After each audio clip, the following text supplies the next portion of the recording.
Descobri o autor e o livro Racismo no Pensamento Conservador ouvindo um episódio do podcast Fogo no Parquinho. E aí a gente tem essa tarefa de indicar coisas, então assim, ganha um oi, todo mundo que já adivinhou que a Débora vai indicar um episódio do Guilhotina. Nossa, com certeza eu vou, porque eu acho que todo mundo tinha que escutar esse episódio. Eu vou infernizar vocês duas essa semana inteira, até vocês escutarem esse episódio. É o episódio 41, que é uma entrevista com o Weber Lopes Góes, que fala sobre racismo e eugenia no pensamento conservador brasileiro. E aí ele contextualiza essa questão desse desenvolvimento da eugenia como, né, uma categoria pretensamente científica, como ela se desenvolve no Brasil, como ela se relaciona com o cenário global, porque era um movimento global, e como ela se dá nos dias de hoje. Gente, porque é isso. Quem acha que o pensamento eugênico acabou com a queda do nazismo alemão está erradíssimo. Então eu acho que esse podcast, esse episódio, é lição de casa. Eu terminei assim, o episódio... Aquele memezinho do cientista, tipo, meu Deus! A Gabi sempre fala que ela usa esse meme pra ficar lendo os artigos durante a madrugada, querendo alien, sabe? É tipo, eu terminei assim o episódio, tudo está organizado, pensamento com começo, meio e fim, recomendo. Bom demais. Então, eu tive a certeza de que eu queria comprar a obra ao ouvir a entrevista do autor Weber Lopes Góes ao podcast do jornal Le Monde Brasil. Na verdade, esse livro ele é resultado de uma pesquisa que eu venho desenvolvendo desde 2009, quando me despertou o interesse em eu entender a relação entre o pensamento conservador e o racismo no Brasil. E eu fiz no meu trabalho de monográfico, no meu curso de Ciências Sociais de especialização, eu estudei o Conde de Gobineau, que foi um teórico do racismo moderno, francês. Esteve aqui no Brasil na condição de diplomata e que teve uma grande influência aqui no Brasil, sobretudo nos pensadores da década de 30, 40 e 50, como por exemplo o Oliveira Viana, o próprio Oscar Freire e dentre outros, né? Euclides da Cunha também. E a partir desse estudo sobre o Gobineau, eu quis continuar a minha pesquisa sobre pensamento conservador e eu entrei um pouco nessa...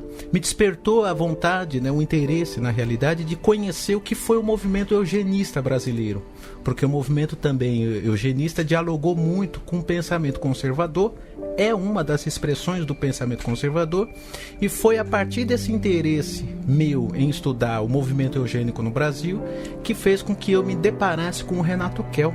O Renato Kell, ele foi a figura mais emblemática, uma referência no movimento eugenista, porque ele teve como finalidade difundir, espraiar a ideologia da eugenia na sociedade brasileira, né?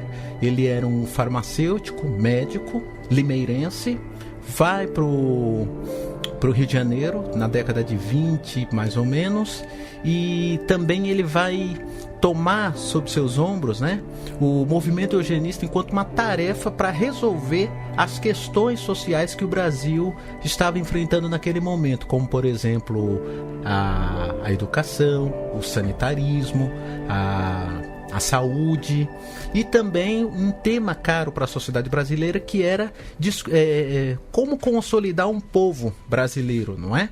E ele viu na eugenia uma ciência, uma ferramenta para melhorar o povo brasileiro. Então o Renato Kell, ele foi um protagonista, participou das primeiras entidades eugênicas no Brasil, teve um amplo intercâmbio com pensadores no Brasil, como por exemplo Oliveira Viana, Monteiro Lobato, Arthur Neiva e tantos outros mais. Então esse é um pouco do que eu busco explorar no meu trabalho de pesquisa no mestrado. O autor Weber Lopes Góes é professor universitário e é formado em História com especialização em Ciências Sociais pelo Centro Universitário Fundação Santo André, mestre em Ciências Sociais pela Unesp de Marília, professor do Colegiado de Serviços Sociais da Faculdade de Mauá. Então, na verdade, a eugenia ela emerge enquanto uma ciência, uma disciplina travestida de ciência, no final do século XIX, foi cunhado esse termo a partir do primo do Charles Darwin, o Francis Galton, que no final do século XIX buscava construir um tipo de ciência para resolver as questões e as contradições sociais no interior da Inglaterra, uma sociedade industrial, não é? E aí ele vai cunhar o termo eugenia, que significa ciência dos bem-nascidos, que tem como objetivo o melhoramento da raça, tá certo? E essa ciência ela vai dialogar muito com a biologia, com as ciências naturais de modo geral e com as exatas.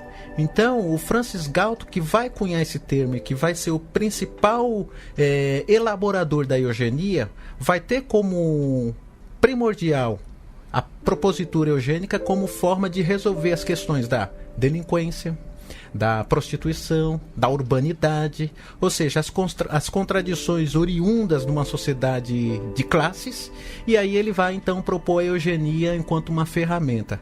E é óbvio que ela vai também ser espraiada, né, vai ser recepcionada nos Estados Unidos, vai ganhar bastante capilaridade a partir do Charles Davenport, no final do século XIX para o XX, e que vai fazer com que os Estados Unidos sejam um país, na verdade, que vai ocupar a primeira posição de um local que vai sofisticar e colocar em prática a eugenia enquanto uma ferramenta para resolver as questões no interior dos Estados Unidos, que era a questão da imigração, da raça, das relações raciais, do crime, etc.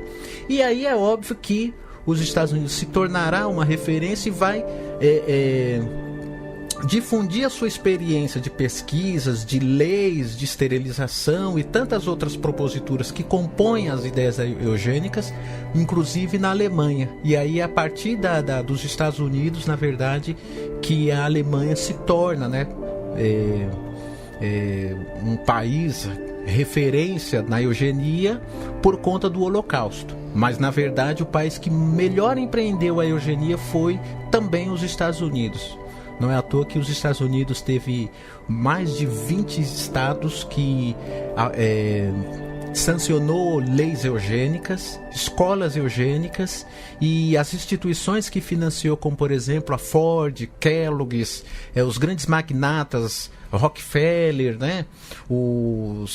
As empresas de ferrovia, de aço, que financiou o movimento eugenista norte-americano e que depois, obviamente, foi difundido em toda a Europa e bateu aqui no Brasil, ainda que de uma maneira um pouco mais tímida, entre aspas, né?